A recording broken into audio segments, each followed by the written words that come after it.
cómo el diablo actúa hoy. Estoy segura de que con todo lo que ya vimos hasta aquí, todos están conscientes de la existencia del diablo, así como de su origen y de los motivos de su caída. Y no vamos a parar por ahí. Trataremos sus debilidades, su personalidad, su voluntad, su carácter, con el fin de alcanzar el máximo de la luz sobre las tinieblas y subyugar el mal con la fe inteligente que el Espíritu Santo nos ha revelado. Pues si el diablo actúa en oculto y con mentiras, nosotros, a la luz, desenmascararemos sus obras y promoveremos el conocimiento que trae la liberación, como está escrito. Y conocerán la verdad, y la verdad os hará libres. En Juan capítulo 8, 32. Nuestro interés con esto es que cada persona entienda que vivimos en medio de una guerra espiritual feroz y sin tregua.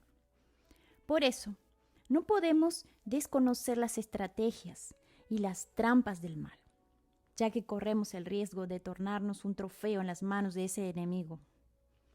Adán y Eva fueron los primeros. Al ser tentados, cayendo delante de la serpiente. Y aún hoy, esta continúa en acción, haciendo todo el tiempo propuestas aparentemente fascinantes para engañar al ser humano. Y lo peor es que incluso personas sinceras que se han tornado sus víctimas a lo largo de todas las generaciones y culturas, independientemente de la edad, género o clase social. Por ese motivo, la Biblia puede ser considerada el libro que más habla sobre la guerra, pues en ella están registradas no solo las guerras físicas y literales, enfrentadas por reyes y guerreros, sino también las espirituales, combatidas diariamente en el interior de cada persona. La palabra de Dios nos alerta y nos habilita para que venzamos nuestras batallas diarias por el mantenimiento de la fe y por la conquista del reino de los cielos. Por eso, debemos entender que antes de que esa guerra sea nuestra, es del Señor, pues comenzó con Él en el cielo. Por esa razón, el Altísimo prontamente nos ofrece todos los recursos espirituales para que salgamos victoriosos y arruinemos los planes del diablo. Vean este libro de Isaías. No temas, porque yo estoy contigo. No te desalientes, porque yo soy tu Dios. Te fortaleceré, ciertamente te ayudaré. Sí, te sostendré con la diestra de mi justicia.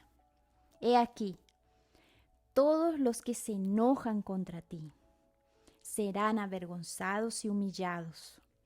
Los que contienden contigo serán como nada y perecerán.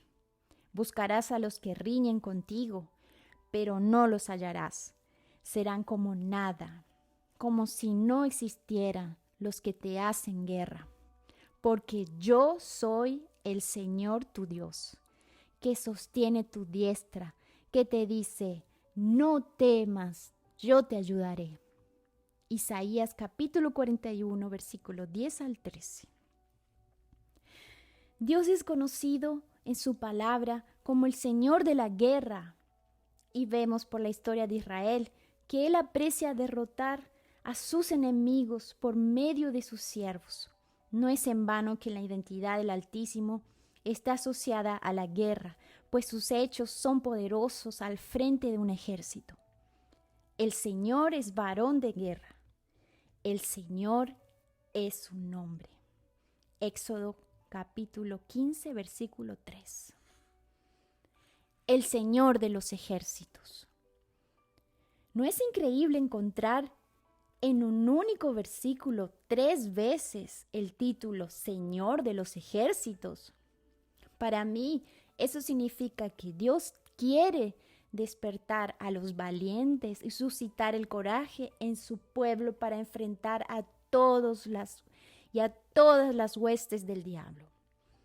Diles pues, así dice el Señor de los ejércitos, volveos a mí, declara el Señor de los ejércitos, y yo me volveré a vosotros, dice el Señor de los ejércitos. Eso está en Zacarías capítulo 1, versículo 3. Dios es Señor de los ejércitos, de ángeles en el cielo, del ejército de estrellas en el firmamento y del ejército de hombres y mujeres que les sirven en la tierra. Su poder es infinito, sus recursos son ilimitados, por lo tanto no puede haber excusas para el fracaso. La repetición del título Señor de los ejércitos debe estar vivaz en nuestra mente para recordar que si nacemos de lo alto, formamos parte de un ejército que triunfa siempre, no importa el tamaño de la batalla, el grado de la dificultad o las armas del enemigo. Los pueblos de todas las naciones conocían bien la importancia de un ejército en aquella época, pues vivían en constante conflicto. Las guerras ocurrían para tomar territorios del otro, para saquear sus bienes o incluso para imponer pesados impuestos. Había también guerras por motivos religiosos y para apoderarse de los recursos naturales de una determinada región, como el agua, por ejemplo. Por eso, cuando Dios se identificó como su pueblo, como Señor de los ejércitos, sabía que Israel entendería bien ese lenguaje, ya que la nación vivía teniendo que defenderse de amenazas, construir fuentes y altares y altas murallas, alrededor de sus ciudades y mantenerse en vigilancia 24 horas para no ser tomadas por sorpresa por sus enemigos. Esa fue la manera que el Todopoderoso usó para que Israel se fijara en su palabra y entendiera el propósito divino para sus vidas. Así dice el Señor de los ejércitos. Quiere decir que Él es el Señor de la victoria. Él es el Señor que nos garantiza prevalecer en la fe, en la vida, prevalecer sobre el infierno y permanecer dentro del reino de Dios. Por lo tanto, si el Señor de los ejércitos, quien tiene todas las armas de la guerra espiritual, o sea, todo el poder y toda la autoridad para conducir a sus siervos al triunfo, pienso que, al repetir que Él es el Señor de los ejércitos, Dios quiere mostrar que muchas personas, a pesar de oír o leer al respecto de su poder, no entienden que ese poder está a disposición de ellas. Aunque la explicación bíblica sea clara, gran parte de los cristianos no vive la palabra de Dios. Frente a eso, las promesas gloriosas de las Sagradas Escrituras no pasan de ser informaciones para ellos. Esa es la razón por la cual muchos están débiles espiritualmente y coleccionan derrotas. El Altísimo se ocupa de resaltar 3 veces. ¿Quién? Él es para que usted, que está abatido, fracasado o que vive una fe hipócrita y emotiva, finalmente se despierte. Y principalmente para usted que dice, el Señor es mi pastor y nada me faltará, pero que en la práctica le falta todo. Felicidad en el matrimonio, dinero, salud, trabajo y el pan nuestro de cada día. Pero, ¿por qué ocurre eso? En mi opinión, el Señor no ha sido el hecho y de hecho su pastor, porque usted se resiste a oír su voz y a obedecerla. A causa de eso, Él no lo guía a los lugares verdes. Usted conoce la Biblia y sabe lo que tiene que hacer, pero no lo hace. Tal vez usted intente servir al Señor a su manera. Sin embargo, no hay siervo que sirva a sus señores según sus propias voluntades. La persona que se coloca como siervo del Señor Jesús, por ejemplo, tiene que servirlo a la manera de Él y no a su propia forma. Del mismo modo, si la persona sirve al Dios o se sirve al diablo como su Dios, no tiene escapatoria o elección, pues tiene que servir a la manera que Él quiere y que le gusta. De lo contrario, el mal la castigará. Conocí a una persona que servía a espíritus y guías, entidades en la brujería, y que la amenazaron con quebrarle las piernas si no hacía determinados rituales de la forma exacta como les había sido pedido. Lo extraño es que hay personas que le tienen miedo al diablo y por eso lo sirven con todas sus fuerzas. No obstante, hay cristianos que actúan sin temor para con el Dios eterno. El motivo de eso es que le sirve de forma relajada porque no lo tiene como Señor y gran Rey. Vengo predicando y hablando sobre el Señor de los ejércitos hace décadas y he enfrentado las peores oposiciones del infierno. Si el Señor de los ejércitos no estuviera conmigo, ¿cree que yo estaré aquí? ¿No cree que las entidades y toda clase de espíritus inmundos ya me habrían destruido? ¿No me habrían sobrepasado? Entonces, ¿por qué permanezco de pie? A pesar de toda la envidia, de toda la polémica que crean en torno a mi nombre, de todas las acusaciones y de todo el infierno, continúo aquí porque el Señor de los ejércitos a quien sirvo, y es por el Señor de los ejércitos que todos los días desafío al engañador y a los dioses de este mundo. Esta es mi fe y la fe que predico en la Iglesia Universal del Reino de Dios. Y a quien cree, así lo invito a venir conmigo para que destruyamos al infierno. Pero a quien no cree, no le puedo ayudar, no puedo hacer nada.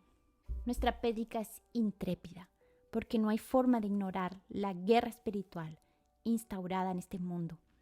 Esta guerra está implantada incluso en nosotros mismos, pues para que obedezcamos la palabra necesitamos vencer a nuestra propia carne que todo el tiempo milita en oposición a la voluntad de Dios. Gálatas capítulo 5. Es solamente por la guerra espiritual que el hombre y la mujer comprometidos con el Evangelio llevan a luz hacia donde hay tinieblas, con el fin de que almas sean conducidas al Señor Jesús y sean libres de la esclavitud espiritual y de la muerte eterna. Entonces, quien ignore la realidad de la pelea entre el bien y el mal, entre el reino de Dios y el reino del diablo, caerá en ese conflicto, independientemente del título eclesiástico, diploma académico, buenas intenciones, conocimientos bíblicos y tiempo de iglesia. Las estrategias. Sabemos que una guerra terrenal involucra servicios de inteligencia, estrategias y costos. En la guerra espiritual no es diferente. Es necesario que además de estrategias sabias contra el mal, haya también fe inteligente. Esta es la fe que piensa, analiza, pesa, evalúa y hace cuentas para anticiparse a los ataques del maligno. Los costos son los sacrificios que la fe impone para mantenernos en vigilancia constante. Solamente quien se fija en eso no se deja llevar por la apariencia de las cosas y consecuentemente no toma decisiones movido por los ojos o por el corazón, pues no quiere arriesgar su propia salvación. A fin de cuentas, en toda guerra están los que mueren y los que sobreviven. La fe inteligente y las estrategias sabias nos llevan a hacer exactamente lo que dijo el Señor Jesús. Porque ¿quién de vosotros, deseando edificar una torre, no se sienta primero y calcula el costo para ver si tiene suficiente para terminar? No sea que cuando haya echado los cimientos no pueda terminar, y todos los que la vean comiencen a burlarse de él, diciendo: este hombre comenzó a edificar y no pudo terminar. Está en Lucas capítulo 13, al 28 al 30. La palabra estrategia deriva del griego antiguo strategos, cuyo significado primario está relacionado al arte de pensar, de actuar de forma articulada y de liderar un grupo para alcanzar determinado objetivo. Por eso, este término es muy usado en operaciones militares y policiales. Si el Señor Jesús nos amonesta que seamos prudentes en la conducción de nuestra vida, ciertamente, Él conoce las estrategias del mal para engañar al ser humano. Satanás, como ser inteligente que es, actúa a partir de estrategias. Vale recordar que fue creado lleno de sabiduría. Sin embargo, cualquier tipo de sabiduría sin temor a Dios es vacía, inútil y diabólica. Está en Santiago capítulo 3, versículo 15. La primera táctica del diablo es traernos al pecado. Él quiere atraernos. La segunda es intentar convencernos de que la iniquidad es algo agradable e inofensivo. Fue así como engañó a Eva y hace todo eso de una manera extremadamente seductora, como si quisiera decirnos que estamos perdiendo mucho tiempo en el reino de Dios, pues todo lo que Él tiene para ofrecernos es mucho más interesante. Si sus propuestas no fueran atractivas, nadie caería en ellas, ¿no? Por lo tanto, el pecado siempre se acerca por medio de algo ventajoso, bueno y bello, para que podamos sentirnos seducidos, y tentados a practicarlo. Sabiendo las múltiples y astutas embestidas del diablo para llevarnos a desobedecer a Dios, el Espíritu Santo nos orienta por medio del apóstol Pedro a que seamos sobrios y estemos alertas. Si así no fuera, tendremos nuestra alma devorada por el diablo, el cual es retratado como un león que está constantemente a nuestro alrededor rugiendo, lleno de odio. Sed de espíritu sobrio, estad alertas, vuestro adversario el diablo anda acecho como león rugiente, buscando a quien devorar. En Primera de Pedro capítulo 5 versículo 8. Imagínese, rodeado por un león hambriento y feroz. ¿Qué haría usted? Ciertamente no le daría la espalda, ¿no es cierto? Al contrario, buscaría una manera de protegerse y de mantenerse vivo, pues ese es nuestro instinto de vida más primitivo. Y en el sentido espiritual, Dios nos presenta a Satanás como un ser implacable que está siempre alrededor del ser humano para hacerle oposición.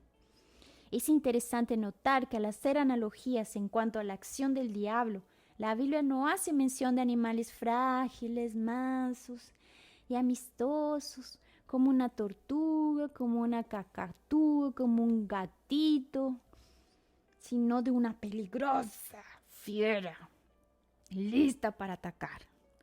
Frente a eso, para que no seamos derrotados por Satanás, necesitamos ser sobrios en nuestro sentido. La sobriedad es el sentido bíblico, no significa huir solo de la embriaguez que el alcohol provoca, sino de todo lo que entorpece, quita el discernimiento espiritual y desvía el enfoque de la fe genuina. En nuestros días hemos visto a personas completamente embriagadas, con los cuidados de este mundo, consumidas por las vanidades y aspiraciones inútiles. Además, una multitud en todos los continentes de la tierra se ha intoxicado con una bebida fuerte llamada entretenimiento. Y esa bebida, el diablo ha estimulado a la humanidad a conocer y a practicar todo tipo de violencia, inmoralidad, pornografía, corrupción, mentiras y promiscuidad. El resultado de todo eso ha sido la depravación moral y la pérdida de la capacidad de discernir lo correcto de lo incorrecto. Por lo tanto, como ese vino, el Dios de la ceguera, verifíquenlo en 2 Corintios, capítulo 4, versículo 4, ha embotado el entendimiento de incrédulos y creyentes.